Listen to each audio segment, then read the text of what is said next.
Okay. Alright. Para malaman ko po na kayo narinig niyo ako ng malinaw. Pwede po ba taas yung kamay niyo para alam ko na narinig niyo ako?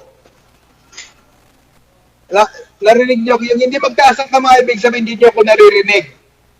Kasi wala na, nakamute lang inyong mga microphone. Ayos ba? Narinig niyo ako? Okay, very good. Alright, okay. Sige po.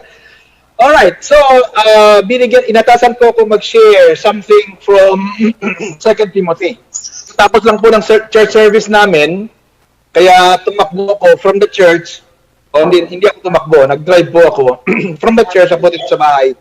Kasi po para mayroong wifi, para medyo mas malinaw ang wifi kaysa sa data lang. So, tayo. I hope po lahat po kayo ay meron kayong dalang Bible kasi gusto ko mag-share something na mahalaga para sa atin sa tingin ko. At before ko po basahin ang ating talata, gusto ko lang po munang bumati ng happy anniversary po sa lahat ng Canisef members. Either kayo po ay pastor o kayo po ay member ng church, ay binabati ko po kayo ng happy anniversary. At nakakatuwa dahil nung andyan po kami, ay naging part din po ako ng Canisef at nakasama po yung ilang mga pastor dyan ngayon. Yung iba po ay mga bago na hindi ko nakilala, pero yung mga datihan po ng mga pastor dyan na hanggang ngayon, purihin ng Diyos, buhay pa rin, ay natutuwa po ako na nakasama ko kayo ulit sa araw pong ito, sa inyong anibersaryo. Last year po, alam ko andyan ako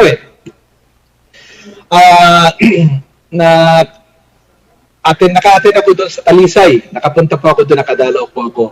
So, yun. Nakakatuwa. Na-miss ko na po kayong lahat. Okay. Konting background. Ako po ay matagal nang wala dyan sa Camarines Norte. 15 years ako na wala dyan. 15 years I've been away. At ako po ay para po sa kaalaman ng lahat na umalis po ako dyan sa Camarines Norte. Ako po ay tumuloy, kami po mag-asawa, buong pamilya, ay tumuloy po sa New Zealand. At doon po kami nanirahan sa New Zealand ng 9 na taon. 9 years kami sa New Zealand. At pagkatapos po ay lumipat po kami dito sa Australia. Dito po ako ngayon nagpapastor sa isang church sa Australia na ang pangalan ay Church of Faith. At dito po sa church na to ay karamihan po mga Pilipino. Pero mayroon din po mga Australia o mga puti na nakapangasawa ng Pilipino na wala silang choice kundi mag-join sa church po namin. At kaya po sa church namin ay English po ang aking preaching every Sunday. Kaya nga po ay medyo anemic na ako ngayon kasi tuwing linggo nagno-nosebleed ako kasi po English ang aming mensahe. Hindi po tayo sanay sa English dati dahil puro Tagalog ang ating preaching paglinggo. Pero dito po ay natuto na rin mag-share ng English. So ito po ay nakakatuwa dahil sa ngayon mag-share ako ng mensahe ko sa Tagalog. Alright. So huwag na po natin patagalan at tayo po ay magsisimula. Pakikibukas po ng inyong Biblia sa 2 Timothy chapter 2. Kung kayo po ay yung inyo pong tema, 2 Timothy chapter 2. Ayan. Binigyan ako ng 2 Timothy chapter 2 verse 9. Yun daw ang tema. Di ko alam kung tama ako, no? Pero babasahin ko po yung chapter 2 verse 9 ng 2 Timothy, pangalawang Timoteo. Ang sabi niya po dito, "For which I suffer trouble as an evildoer, even to the point of chains, but the word of God is not changed." So, base po doon sa mensahe, sa verse na yon ay na hindi natatali ang salita ng Diyos. Bagamat sabi ni Pablo, nakakulong ako, mayroon akong limitasyon, pero ang salita ng Diyos ay hindi nakatali. So, mayroon po tayong challenge dito. Pero bago ko po talakay yung verse 9 na yon, gusto ko po makuha natin ang buong context ng 2 Timothy chapter 2 kasi mahalaga po yung konteksto eh.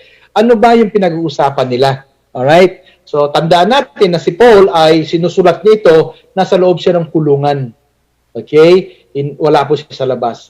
So, sinulat niya po to at kanya pong inihabilin kay Timoteo. So, umpisahan po natin ang konteksto nito. Siguro, familiar po kayo sa buong talata ng chapter 2, no? Kasi pinaka sikat na sikat dito yung tinatawag lang 2T22, yung verse 2 ng 2 Timothy chapter 2 verse 2. Okay, pero babasahin po natin ang buong ang chapter 2 mula sa verse 1 hanggang verse 14. Umpisan ko po. May English po itong Bible ko, New King James. Pero kung kayo po may Tagalog, sundan nyo na lang po.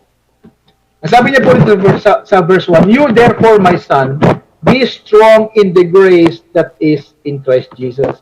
Medyo stop ako ng konti doon kasi dito medyo kakaiba.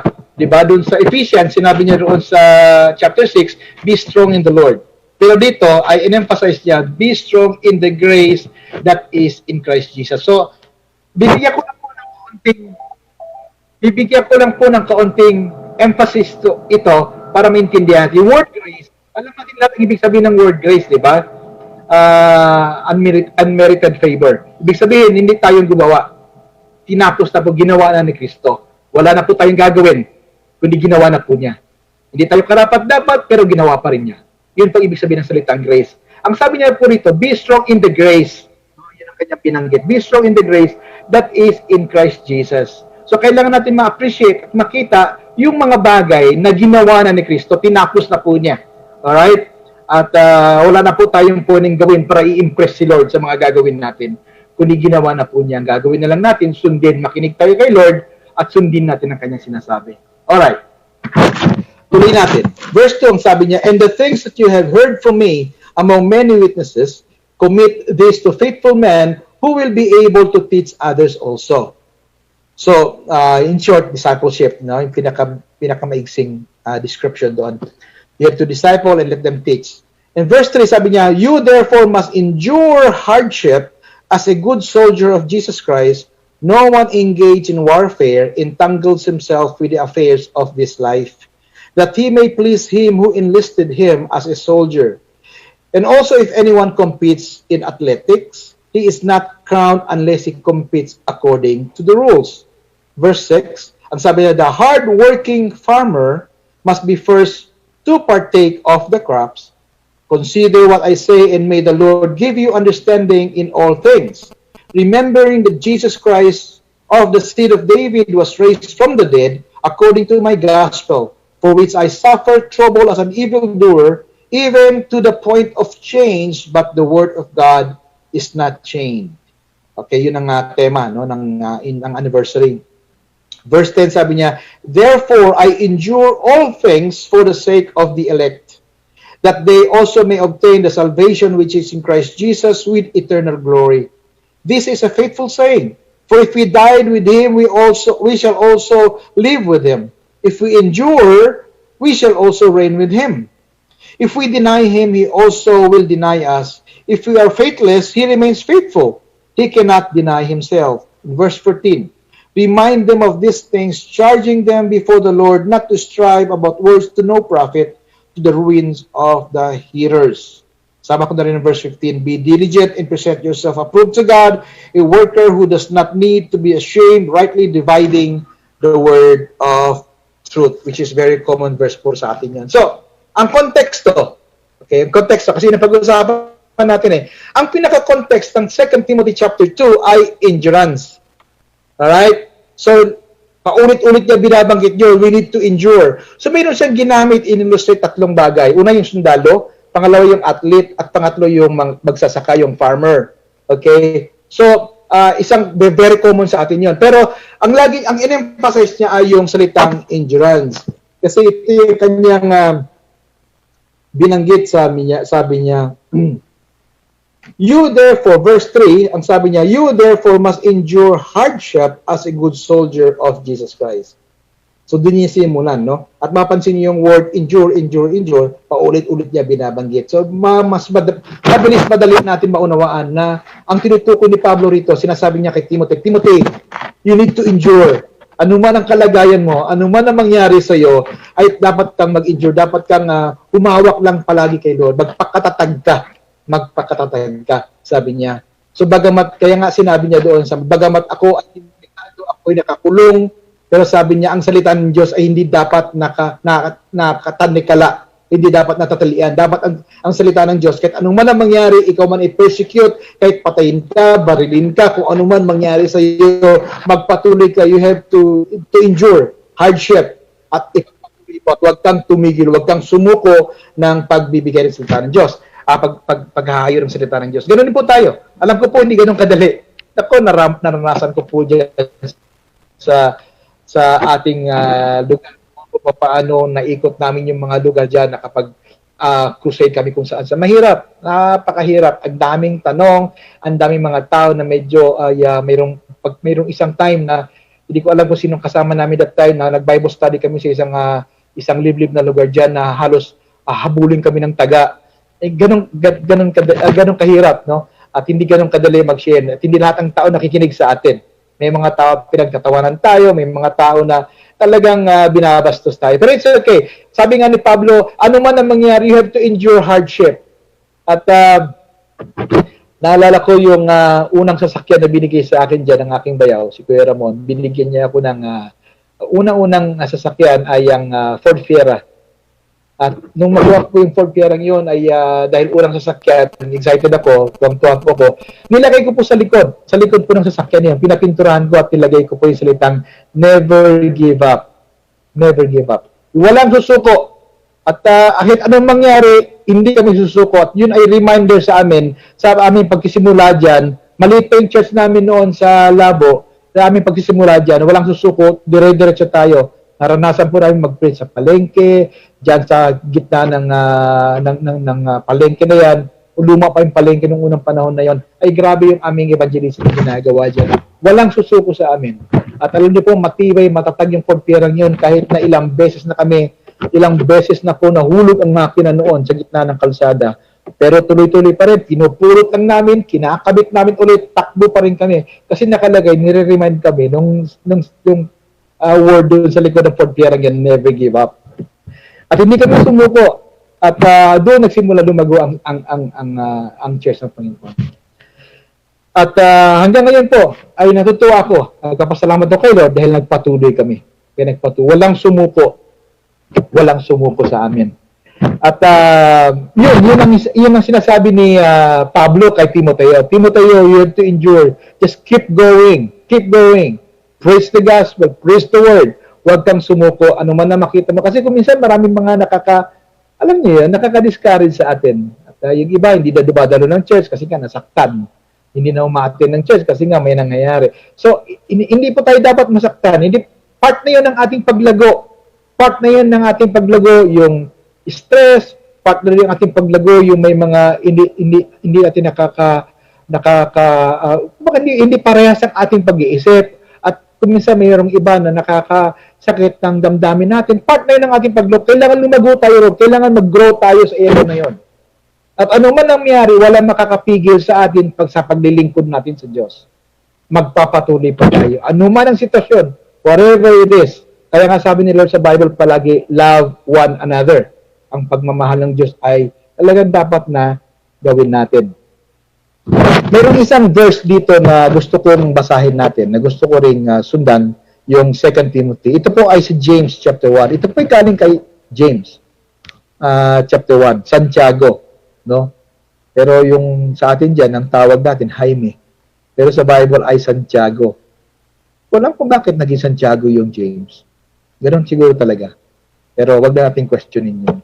Okay, so James chapter 1, verse 2 to 4. Kung kayo po ay mayroong Bible, makikibuklat po ng inyong Biblia, James chapter 1, chapter 1, verse 2 to 4. Babasahin ko po ito sa New Living Translation. Ito po yung translation na meron ako, bukod dun sa New King James, meron din po ako New Living Translation. Kasi nga, ay maganda yung kanyang pagkakasito. Ito po yung sinabi niya sa verse 2 ng chapter 1 ng James.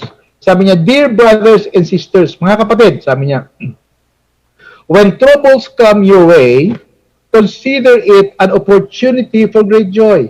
So kung mayroong problema, mayroong trouble na mangyari o maranasan po ninyo, ituring nyo itong isang malaking joy o kasiyahan. Ang sabi ni James. Bakit? Verse 3, sabi niya, for you know that when your faith is tested,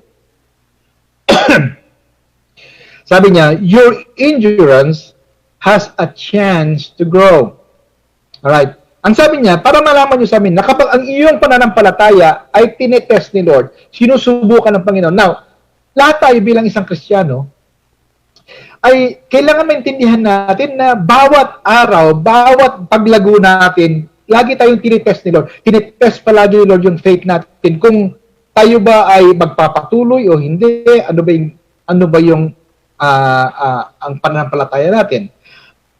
So dito sinabi niya, for you know that when your faith is tested, kapag sinubok ka ni Lord, at dumaan sa mga pagsubok na to, sabi niya, your endurance has a chance to grow. Ang iyong pananatili, yung iyong endurance, ay mayroong pagkakataong lumago. At yun ang inaasahan ni Lord sa atin, mag-grow tayo. Alam niyo po, nung nagpapastor ako dyan, simula ako magpastor, bata-bata pa ako eh. Lago-lago pa ng buhok ko. Ginaganon-ganon ko pa eh. At grabe ang... Pero ngayon medyo may mga nagtampo, may mga umalis na. Hindi ko naman pwedeng ibalik. Pero yun, doon ako nagsimula. Batang pastor, walang alam, no? Pero malayo na po yung mga bagay-bagay na natutunan ko. Simula nung andyan ako sa Bicol, hanggang sa pumunta ako sa New Zealand, marami ako natutunan doon. Alam niyo, malaking pagkakaiba eh. Kasi sa Pilipinas, ay ang ating nakikipag-deal tayo sa kapwa Pilipino lang. Ang tawag doon ay monoculture. Pilipino lang ka-deal natin. Alam natin ang takbo ng isip, alam natin lahat ng kultura ng Pilipino eh. Pero pag lumabas ka ng bansa, iba nang makakaharap mo. Ang tawag doon ay multicultural. So iba na. Ako po'y na-shock, nagulat ako. Eh sabi ko, kasi ang natutunan ko, monoculture lang eh. Isang kultura lang eh. Nung lumabas ako, akala ko marami na akong alam. Yung pala, wala akong talagang kaalam-alam. Kasi pag makipag-deal ka sa multicultural, iba-iba.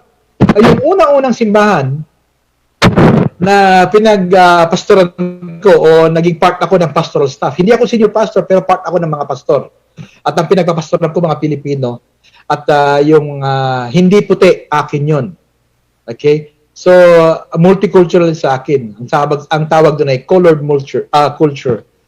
So, nasyak ako dahil may Singaporean, Indonesian, Malaysian, Korean, Chinese, mayroong South African, mayroong pong galing Scotland, mayroong galing sa iba't ibang lugar, bansa, at lahat ng mga yun ay sakop ko, ako naghahawak nun. Now, hindi ko alam paano ko i-handle yun kasi nga ibang kultura ng mga Koreans. Iba silang mag-pray. Ibang style nila mag-pray. Ibang style natin Pilipino mag-pray. Ibang style ng mga South African mag-pray. Iba-ibang klase. Iba-iba yung kailang understanding. Iba-iba yung backgrounds nila. So I learned a lesson. Marami ako natutunan. Paano ko kaya i-introduce si Lord dito? Paano nga kaya kami lahat mag-grow? So it's a challenge. So kailangan ko talaga pag-aralan yon. Sa New Zealand po yun. Kaya lang, nung lumipat ako dito sa Australia, bagamat marami 80% o 90% ng aking church ngayon dito ay Pilipino, pero may mga puti rin po kami. At ibang kultura naman to ay nakikipag-deal naman kami sa Australian culture. Ibang klase, no? Pero marami ako tutunan, marami tinuro si Lord sa akin. At lahat tayo, kasi kung sumuko ako, kung umayaw na ako, at nagsabi na ako, ayoko na magpastor, ayoko na. Di wala ako natutunan, hindi ako makagamit ni Lord, so kaya walang susuko. Diba? Sabihan mo yung katabi mo, sabihin sa katabi mo, walang susuko. Anong man ang mangyari, huwag kang sumuko. Walang sukuan, walang atrasan to. Nandito na tayo at kailangan nating ipagpatuloy yung ating paglilingkod sa Diyos. Alright. So, tuloy natin yung verse na yun. Yung verse 3, sinabi ko kanina, for you know that when your faith is tested, your endurance has a chance to grow. Verse 4, sabi niya, so let it grow. Hayaan mo itong lumago. For when your endurance is fully developed, sabi niya, you will be perfect and complete, needing nothing. Ang sinasabi ni James, sabi niya, hayaan mo na itong endurance. Di ba? Na mag-grow. At ang sabi niya, so let it grow. For when your endurance is fully developed, ito ay fully na-develop na ang endurance natin, ang sabi niya, you will be perfect and complete, needing nothing.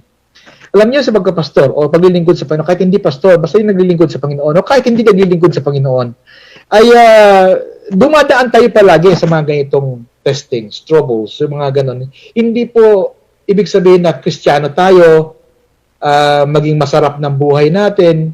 Hindi po ganon. Alam niyo si Pablo, nung tinawag si Pablo ng Panginoon, nagsisimula pa lang siya. Nung siya po ay si Saul at siya po ay ang kanyang trabaho ay patayin ng mga Kristiyano, hinahabol po niya. At alam natin lahat ng kwento, sumakay siya sa kabayo, hinahabol niya yung mga Christians, at nahulog siya sa kabayo dahil doon sa liwanag, at nabulag siya, at nakipagkita siya kay Ananias. Now, nagulat si Ananias, di ba? Kung hindi po mapapansin, ang sabi ni Ananias kay Lord, ang sabi niya, sa Acts chapter 9, kung kayo po ay mayroong Bible dyan, sa Acts chapter 9, verse 13 to 16. Again, babasahin ko sa New Living Translation kasi nga simple lang ang English na rito. Kaya maintindihan natin lahat. Acts chapter 9 verse 13 to 16 ang sabi ni Ananias, "But Lord," exclaimed Ananias. Ang sabi niya, "I have heard many people talk about the terrible things this man has done to the believers in Jerusalem." Ang sinasabi niya si Pablo, si Saul. Sabi niya, ang daming ginawa itong taong ito. Sabi niya, ng mga terribleng bagay, nung narinig ko, sabi niya, sa mga believers sa Jerusalem. In verse 14, sabi niya, "He is authorized by the leading priest to arrest everyone who calls upon your name." Binigyan siya ng order para arestuhin ang lahat ng mga mananampalataya. Sino man, sabi niya, tumatawag sa pangalan mo, sabi ni Ananias. Sumagot si Lord kay Ananias. Verse 15. Ang sagot ni Lord kay Ananias ay ganito. "But the Lord said," ang sabi niya, "Go, for Saul is my chosen instrument. For Saul is my chosen instrument to take my message to the Gentiles and to kings as well as to the people of Israel." Nasubukan niyo na ba na mayroon kayong mga tao na kinasusurahan ninyo? Yung ayaw niyo makita, pangit-pangit ng ugali. Ako, mabuti ang tao yan, dapat itapon si ATM na yan, di ba? Pero, yun nga, huwag tayong maging judgmental din. Kaya nga tama nga yung Itbulaga, bawal judgmental. Hindi natin pwedeng i-judge yung isang tao, bagamat napakasama yung tao. Dahil si Pablo, ganun siya eh. Sabi ni Ananias, pag-pray ko ba itong taong ito, mamamatay tao to? Ang sama-sama nga ng reputasyon nito, di ba? Hindi maganda ang kanyang reputasyon kay Ananias. Pero ang sabi ni Lord sa kanya, Ananias, yung taong yan ay chosen instrument yan. Yan ay, pinili ko yan. Pinili ko si Pablo. At that time, wala pa talaga, hindi pa kita si Pablo eh. Pero sabi niya, pinili ko yan. Chosen instrument yan. Gagamitin ko yung taong yan. Alam niyo kung tayo ay nagpapatuloy, nag-i-endure tayo, nagtsatsaga tayo. Bagamat kuminsan may mga miyembro tayo matitigas sa ulo. Alam niyo, marami akong mga miyembro dyan sa COPA, na sa City of Praise dati, na mga kabataan. Nagugulat ako, pastor na ngayon. Minsan nagugulat ako, pastor, kilala mo pa ako? Sabi ko, ikaw yung sutil na bata nung panahon na yun, nung mga youth namin. Pastor na po ako ngayon. Mas malaki pang church siya kaya church ko dyan. Diba? Ito yung mga bata na kuminsan inaayawan natin pero huwag tayong sumuko. Kailan endure natin, magtiyaga tayo, i-share natin ang word, i-train natin, ipag-pray natin. Ganun lang. Magbabago yan dahil kuminsan si Lord ay mayroon siyang tinatawag ng mga tao na hindi mo kalain na tinawag ni Lord until dumating yung time na nandoon na sila, ginagamit ng Panginoon. So ganun. Tuloy natin yung sinabi ni Lord kay Ananias. Verse 16, gusto ko tandaan nito, no? Sinabi ni Lord. Sipin nyo, katatawag pa lang kay Pablo nito. Ito yung kanyang calling. Pinag-pray ni di ba? Naalala nyo, pinag-pray ni Ananias, nakakita siya, nahulog yung takip sa kanyang mga mata na parang kaliskis daw, according sa Bible. Pero itong sinabi ni Lord kay Ananias, sabi niya kay Ananias, sabi niya, itong sabi mo kay Pablo, sabi niya, sa verse 16, "And I will show him how much he must suffer for my name's sake." Paano mo tanggapin yun? Halimbawa, ikaw, tinawag ka ng Panginoon. At sinabi niya, ikaw, tinawag kita maging pastor.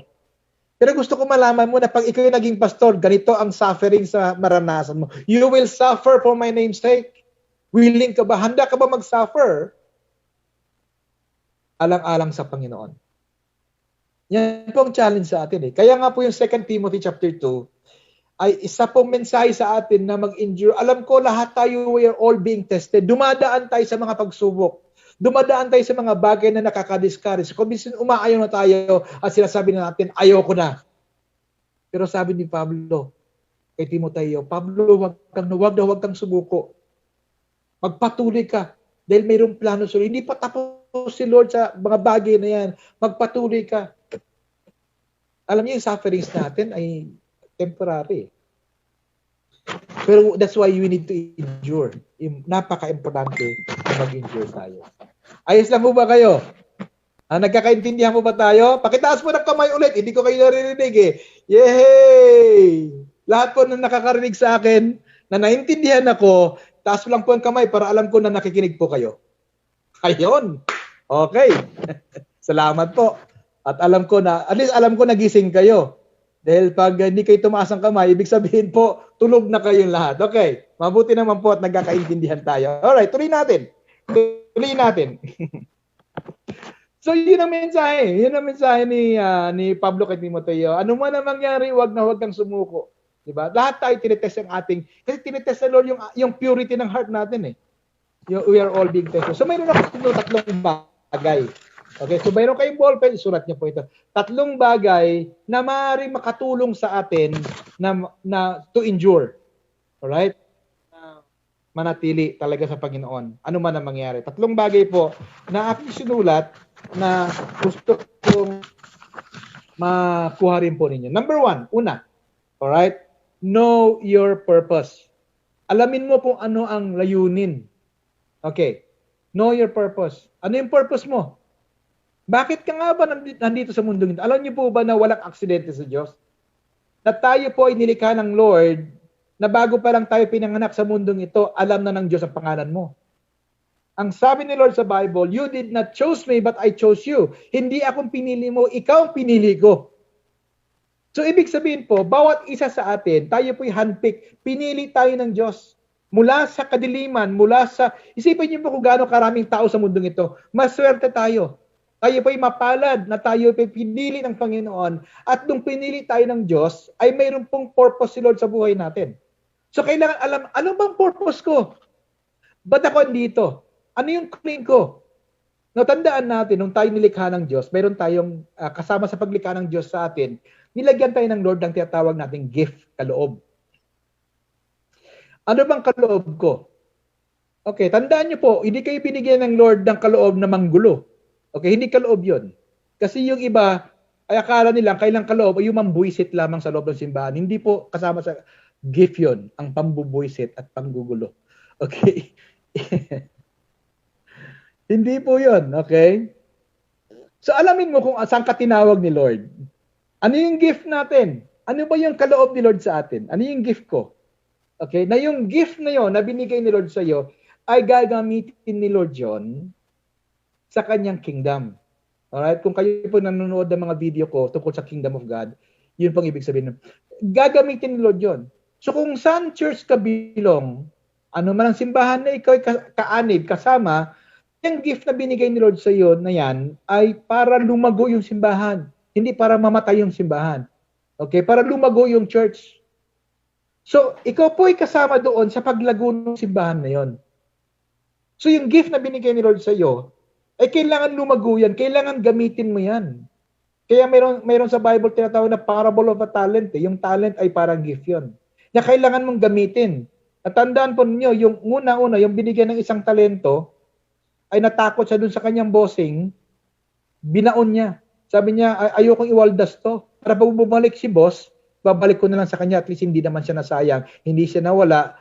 Pero nung bumalik ang Diyos, yung binigyan ng 5 talento, tumubo ng 5. Kaya sabi ni Lord, welcome thou good and faithful servant. Yung 2, tumubo ng 2, the same din sinabi ni Lord, welcome thou good and faithful servant. Pero yung isa, binaon niya, binalik niya kay Lord, hindi naman niya winaldos yun, hindi naman niya winala yun, hindi lang niya ginamit. Sabi ni Lord, wala kang kwenta. Marami sa ating mga Christians na mayroon tayong giftings pero hindi natin pinapagamit sa kingdom of God. Bakit? Kasi baka takot tayo, baka ayaw natin pagpagamit o tamad tayo. Pero binigyan tayo ni Lord ng gift dahil mayroon siyang purpose. Magpagamit tayo kay Lord sa purpose na yun. Alamin natin, saan ba ako tinawag? Ano ba yung purpose ko? Ano ba yung calling ko? Saan ba ako talaga? Diba? Yun ang number one. Una, know your purpose. Kasi pag alam mo ang purpose mo, kahit ano pang mangyari, hindi ka susuko. Bigay ako ng example. Kung ikaw ay isang tatay at mayroon kang anak, alam mo tatay ka, at ano man mangyari, hindi mo susukuan yung anak mo. Gagawin mong lahat para sa anak mo. Dahil alam mo ang purpose mo bilang isang tatay. O bilang isang nanay. Kahit ano man mangyari, ibigay mong buhay mo dahil nanay ka. Alam mo nanay ka eh. Alam mo yung purpose ng isang nanay. Alam mo yung purpose mo. Ano bang purpose mo bilang isang Kristiyano? O kung pastor ka man, ano yung purpose mo bilang isang pastor? Bukod sa pagka-pastor sa church, ano yung mga giftings ko? Kailangan malaman natin yon. Tinawag tayo ni Lord para i-please ang Diyos, hindi ang tao. Listen, I learned that a hard way. Natutunan ko yan. Nung bata-bata pa lang akong Kristiyano, o bata-bata pa lang akong pastor, ang aking way ng paglilingkod ay puro performance. Gusto ko mag-perform kasi gusto ko lagi yung mga tao ma-agree sa akin eh. Ayoko yung mga tao hindi nag-agree sa akin. So para ma-agree sila sa akin, kailangan ko mag-perform. Kaya performance-oriented ako. Hindi naman ako nabigo. Lumago yung church. Pero in the long run, na-realize ko, I am not pleasing God, but I'm pleasing myself. I'm pleasing the people. Wala akong nagawa sa Diyos. Marami akong nagawa sa tao, pero wala akong nagawa sa Diyos dahil hindi ang Diyos ang piniplease ko. That's one thing I learned. One thing I learned. Growing up as a pastor, one thing I learned. So, kumambyo ako. Sabi ko, Lord, patawarin mo po ako. Masyado akong performance-oriented. Alam nyo kasi, lalo sa Pilipinas, maliit pa tayo, tinuturuan na tayo ng ating mga magulang mag-perform. Di ba? Simula pa sa close open. Ay, ang galing ng anak ko marunong na mag-close open. O, twinkle-twinkle lang yung mga mata. Beautiful eyes, beautiful eyes. Maliit pa tayo, tinuturuan tayo mag-perform. Hanggang sa tayo nag-aral sa eskwelahan at ine-expecta ng ating magulang na makakuha ng magandang grades. Di ba? Performance-oriented. Akala natin ang buhay ganon, mag-perform. Pero yun ang pamamaraan ng mundo. Uubusin lahat ng lakas mo to perform. Hanggang sa masali ka sa sports, you really have to perform. Kailangan makita ng mga tao, magaling ka at mahusay ka. Sorry po. Hanggang sa tayo naging Kristiyano, akala natin, tinawag tayo ng Lord para mag-perform. Pero nagkakamali tayo. Sabi ni Lord sa Bible, obedience is better than sacrifice. Gusto ni Lord na mag-o-obey tayo rather than mag-perform. Ganun tayo. Gusto natin lagi performance-oriented tayo. Akala natin, kaya natin i-impress si Lord sa mga ginagawa natin. Lord, ginagawa ko to para sa'yo. Teka muna. Ginagawa ko to para sa'yo. Di ba tapos ng lahat? Ginawa na ni Lord. Kaya nga sabi ni Pablo rito sabi niya, be strong in the grace that is in Christ Jesus. Tapos na ginawa na po niya Ang hinahanap na lang ni Lord sa atin, mag-obey sa Kanya. Makinig sa Diyos. Ano ba yung pinapagawa, Lord? Know your purpose. Alamin natin yung purpose talaga ng pagkatawag ni Lord sa atin. Are we willing to sacrifice? Are we willing to endure? Are we willing to give everything? Sige, okay lang. Si Lord ang aking pinaglilingkuran. Naintindihan niyo po ba yon? Pangalawa, know your God. Tulang binabanggit ko na kinukwento ko po sa inyo yung aking mga experiences, karanasan ko. Ano yung mga bagay na natutunan ko bilang isang pastor. Pangalawa po, know your God. Know your God. Baka po sabihin niyo sa akin na, ay, ako kilala ko ng Diyos ko. Talaga? Talaga? Malaking pagkakaiba ng knowing about God at saka knowing God. Malaking pagkakaiba yung dalawang yon. Alright? Alam niyo po, si Presidente Duterte ay marami akong alam tungkol sa kanya. Nababasa ko yung mga reports, nababasa ko yung pinanggalingan niya sa Davao nung mayor pa siya. Marami akong natutunan at nalaman tungkol sa kanya. Pero hindi ko siya kilala at lalo't hindi niya ako kilala personal. Sa Diyos ganon din eh. Maaaring marami tayong alam tungkol sa Diyos. Babasa tayo ng Biblia, libro, preaching naririnig natin. Maaaring marami tayong alam tungkol sa Diyos. Pero ang tanong ko, kilala mo ba talaga ang Diyos personal? Nag-i-spend ba tayo ng time sa prayer, worship, Word of God? Talagang meron ba tayong special time na kasama si Lord? Pag tayo nawala sa mundong ito, sa ayaw at sa gusto natin, haharap tayo sa Diyos. Ang tanong, pag humarap ba tayo sa Diyos, sasabihin ng Lord, ay oo, kilala ko yan. O baka pagharap natin sa Lord, ang sasabihin ni Lord sa atin ay, who you? Yan ang problema natin. Na pag tayo sinabihan ni Lord na who you, nako, hindi natin makukustuhan yung kasunod nun. Kaya nga po, dito pa lamang sa lupa, we need to know God. Kilala natin ang Diyos natin. Right? Nagbibigay ba tayo ng time, effort, na mayroon tayong personal na ugnayan sa Diyos? Bibigyan ko ng kwento. Ito po yung nangyari recently lamang. Kasi, simula na natutunan ko na I don't have to perform before God. Tapos na ginawa na ni Lord ang lahat. Na Lord, ang sabi ko, Lord, yung natitira ko pang hininga, natitira ko pang buhay, gusto kong i-spend talaga sa iyo. Yung time of prayer, grabe yung worship time, I worship the Lord, nag-pray ako sa Panginoon, nag-i-speak the Lord sa akin, nag-uusap kami personal, mayroon kami personal na ugnayan. Dito po sa amin sa Townsville, mayroon po ditong ibon ng tawag ay kokatu. Alam niyo siguro kung ano ibig sabihin ng kokatu. Yung ibon na mayroong palong-palong dito na kulay puti na parang parrot, kokatu ang tawag doon. Dito, napakarami nila na pag pinakain mo yung isa, ay dadagsain ka ng napakaraming kokatu sa bahay mo. Wild birds yun, wild yun. Kalipat, ali dito lang sila. Ang daming ibon dito. Dito po, bawal manirador ng ibon. Hindi katulad yan, ginagawang pulutan ng ibon. Dito po bawal yun. Pag nahuli ka ng pulis na ikaw ay nanirador ng ibon, kulungan na mapasok mo. So dito po mayroong mga ganong klaseng ibon. And one day, si Ate Jo, asawa ko, nag-desire siya na sabi niya ay gusto kong, sana mayroong ibon dito sa balkonahe namin. At isang araw po, mayroon siya nakitang isang ibon. Kokatu. Yun ang gusto niya magkaroon, yung kokatu na yun. Na nakadapo doon sa may front yard namin. Sabi niya, ay salamat. At sinagot ni Lord yung panalangin ko. On that very day, doon sa araw pong yun, ay meron pong isa kaming kaibigan, si Ann Hamilton, ay isa po siya sa mga sinusundan namin yung mga libro niya. Mayroon siyang sinusundan.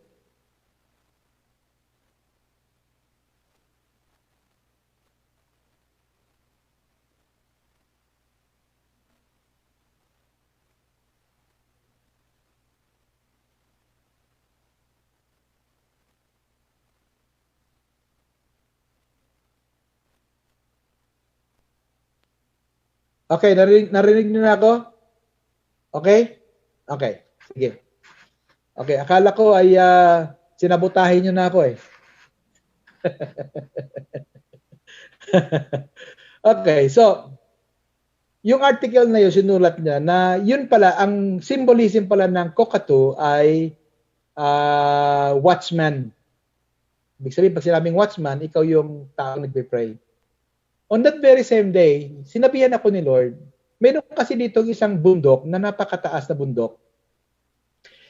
Na pag umakyat ka doon sa bundok na yun, kitang-kita mo yung buong siyudad, yung buong city, yung Townsville. Sinabihan ako ni Lord na umakyat doon at doon ako mag-pray. So sinabihan ko si Ate Jo, sabi ko, may impression si Lord sa akin. Umakyat tayo doon sa bundok at doon tayo mag-pray. At since that day, nag-commit kami kay Lord na mag-pray doon. At i-pray namin, we have to win Townsville for God.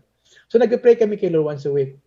At dahil napakahalaga ng prayer. At yun ang commitment namin. Napakahirap umakyat doon sa bundok na yun, ha? Napakahirap umakyat doon. Pero umakyat kami doon once a week para mag-pray. Win over namin ng Townsville para mag-pray po doon. So umakyat kami doon. Nag-pray kami. At because gusto namin na katuwang namin ang Panginoon. We listen to God. Diba? Kaya nga, know your God eh. Alamin mo si Lord, makipag-usap ka sa Kanya at grabe yung heart namin in prayer. At there are times na talagang nag-worship ako, umiiyak ako sa Panginoon. Ino-open ko lahat kay Lord yung aking mga frustrations, yung aking puso. Lord, God, ikaw lang nakakaintindi sa akin. So, ganun po. So, yun ang number 2, know your God. Alamin mo, kilalanin mo ang Diyos. Spend time with God. Hindi lamang tayo dapat makontento knowing about God, but we need to know God personally. Mag-spend ka ng time kay Lord in worship, in prayer, and reading His Word. Talk to God in person. Alright? Yun po ang pangalawa. Yung pangatlo ay know your limitations. Alamin mo yung limitasyon. Napaka-importante yon. At sasabihin ko sa iyo bakit importante yon. The fact na nilagay ni Lord sa Bible, sa Ten Commandments, ay yung Sabbath day, to keep your Sabbath day holy, ibig sabihin napaka-importante ang pahinga. Alam niyo po ba na binigyan tayo ni Lord? Itong katawan na, nilikha tayo ng Lord. Alam ni Lord kung anong ating limitasyon. Alam niyo, dyan sa Labo, nagpastor ako dyan for 20 years. Hindi uso sa amin, nung panahon na yon ang magpahinga. At yun ang nakaligtaan ko. Nakala ko si Superman ako. Pambihira. Tao pala ako marunong din pala ako mapagod. Kaya na-burnout ako. Diba? We need to know our limitations. Kailangan alam natin ang ating boundary. Pag medyo, alam mo na medyo ikaw ay sagad na, we need to step back. Kailangan natin umatras ng konti at magpahinga. Hindi ko naman sinasabi sa inyo, pahinga kayo ng mga 2 taon. Hindi naman ganoon. Okay? Pahinga ng konti para maka-regain tayo ng strength natin, ng lakas, at magpatuloy tayo. Kaya nga yung sinasabi na tayo mga pastor, ay hindi tayo nagre-retire. Tayo po ay nag-retire. Ibig sabihin po, hindi tayo umaayaw sa ating paglilingkod, kundi ang ibig sabihin ng retire ay pinapalitan lang natin yung gulong. Retire. Pinapalitan lang natin yung gulong at nagpapatuloy tayo. Ganun tayo. Mayroon time na magpahinga. Time to rest. Boundaries, alam natin. So, kasi pag ikaw ay sobrang pagod, nagbabagong iyong wisyo. Nagbabagong iyong mood. Lagi kang galit, laging nami-misinterpret yung mga sabi ng iba, akala mo galit sila sa'yo, akala mo kalaban ka nila, pero hindi naman pala ganun eh. Mali lang yung pananaw kasi bakit? Baka sobra ka ng pagod eh. Baka na-reach mo na yung time na nasagad na, no? So you need to step back at magmuni-muni. At tingnan mo ang sitwasyon, pahinga ng konti, mag-regain ng strength, at saka magpatuloy. Nang sa gayon, yun ang tinatawag nating wisdom. Diba? At tayo po'y mag-spend ng time sa Panginoon, sabing pahinga. Okay? So, kaya sabi ni Lord sa Bible, keep your Sabbath day holy. At spend time with God. Matuto tayo magpahinga. Diba? Sabi ni Lord sa Bible, come unto me, all of you. Diba? Who are heavy laden, mabigat, problema. So we need to know our limitations. Ano bang limitasyon natin? Hindi tayo hero, hindi tayo superhero eh. Mayroon tayong limitasyon. At kung mayroon tayong limitasyon, dumating tayo sa time na yon, we need to step back at magmuni-muni tayo. Tingnan natin. Right? At yun pong halaga. So yun pong gusto kong ihabilin sa inyong lahat. Alam kong habang nasabi ko, pero yung pong tatlong yun ang sinasabi ko na makakatulong sa atin para tayo magpatuloy, mag-endure, ano man ang mangyari, ano man sitwasyon. Know your purpose, know your God, and know your limitations. Yung tatlong yun, at kung ating pong titingnan at pagsusuriin natin, na makakatulong po sa ating lahat. Alright? So, wag po kayong susuko. Wag po kayong susuko. At naglilingkod tayo sa Diyos, sama-sama tayo maglilingkod sa Panginoon, dire-diretso tayong lahat, never give up, at wala pong sukuan. Amen? Ayos ba?